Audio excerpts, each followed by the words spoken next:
Bonjour, bienvenue dans ma bibliothèque. Nous sommes à Montréal le 3 janvier 2013. Mon nom est Bruno Lalonde. Aujourd'hui, je vous fais la lecture, quelques extraits, peut-être un ou deux, du dernier livre de Gilles Archambault, Qui de nous deux? C'est le dernier livre que j'ai lu en cette année 2012, et je l'ai lu à ma librairie, journée du 31 décembre 2012, particulièrement tranquille. J'aime beaucoup Gilles Archambault. Gilles Archambault, qui est un écrivain, je dirais, qui écrit à l'intérieur de ses moyens. Nous sommes loin des grandes sagas historiques. Il ne propose pas une vision de la société comme Houellebecq. Il n'est pas iconoclaste. C'est un écrivain de retenue, de nuances. Donc, je l'aime beaucoup. Et le récit de Qui de nous deux, c'est le récit de son deuil. C'est un récit autobiographique, le récit de son deuil de son épouse avec qui il a vécu près de 60 ans, son épouse Lise. Et j'ai songé, en lisant ce livre, à tous ces vieillards que j'ai rencontrés dans les dernières années. Monsieur C, Monsieur A, Camille Laverdière, le poète que je nomme ici, qui ont eu la grande souffrance de perdre leur compagne de vie. Et ça m'a amené à réfléchir à ceci. Le cœur des hommes, le cœur des mâles, est bien plus mystérieux que l'on le pense. Sans doute, vous ne le savez peut-être pas, mais beaucoup d'entre nous les hommes, sommes de grands sentimentaux. Et nous avons une drôle de mémoire. Nous avons emmagasiné dans cette mémoire des fragments d'images, de sons de la femme aimée. Nous avons, quelque part ici, retenu le chant d'amour de certaines femmes que nous avons aimées, son regard extatique, son odeur corporelle. Je ne sais s'il en est de même pour les femmes, je ne suis pas une femme, vous l'avez constaté. Mais j'ai l'impression que nous sommes plusieurs à avoir cette capacité de mémoire corporelle. Pour ma part, les femmes que j'ai aimées, il y a beaucoup de choses que j'ai emmagasinées dans mon esprit, dans mon corps et dans mon cœur. Et c'est triste aussi de voir ces vieillards qui se traînent dans la vie avec ce lourd fardeau de souvenirs. Le cœur de l'homme est bien mystérieux. 7 janvier. Écrire ne m'a jamais consolé de quelque peine. Ce n'est donc pas pour calmer ma douleur que j'entreprends ce petit livre. Ma femme est morte le 26 décembre. J'aurais pu utiliser le mot compagne. Lise était bel et bien ma femme. Ces années-là, fin des années 50, même si nous n'ajoutions pas foi au simagrée de la religion, nous étions passés par l'Église pour officialiser notre union. On se mariait pour la vie. Il m'est arrivé de le regretter.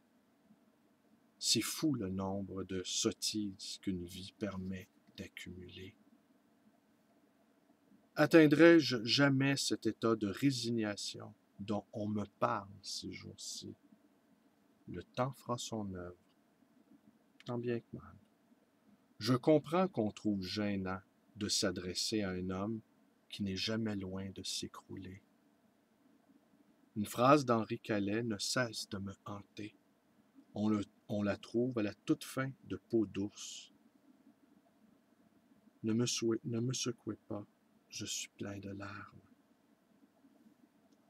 Un rien me touche, surtout s'il s'agit d'elle. Alors pourquoi remuer des souvenirs qui feront de moi, plus qu'il n'est souhaitable, un pantin encore plus agité par la douleur? Ajouter à un titre à ceux qui peuplent ma bibliographie. Je vois d'avance la futilité d'une telle entreprise. Rendre hommage à la femme qui m'a accompagné pendant de si nombreuses années? Probablement, sans rien amplifier. Je ne suis pas sûr que Lise aurait souhaité que j'évoque notre aventure sur un ton qui ne soit pas celui de la retenue. L'impudique, l'écrivain, c'est moi. Très discrète, elle n'aurait pas aimé que je lève le voile sur notre intimité. Nous avions nos secrets, guère plus originaux que ceux de la plupart des couples, mais c'étaient les nôtres. Elle n'est pas à moi. Je ne suis pas à elle. Nous sommes l'un à l'autre. J'aime ce poème de Louis Calafert qui définit notre couple. Pour écrire ces notes, je revendique le droit aux redites et celui de ne suivre aucun ordre. Dans La mort de la bien-aimée, Marc Bernard écrit « Je souhaite parler d'Elcée comme elle me vient, la reconstituer à la façon d'un puzzle plutôt que d'un portrait trop longtemps dessiné. Lise, comme elle me vient donc, comme elle ne disparaîtra pas. » Alors c'est un très beau récit. On la ressent et on la partage, cette souffrance, cette langueur du vieillard qui est assailli de souvenirs et qui aborde l'autre rive avec un profond sentiment de nostalgie. Je voulais un dernier petit passage, justement, mais ici, Paul Éluard n'était pas un vieillard.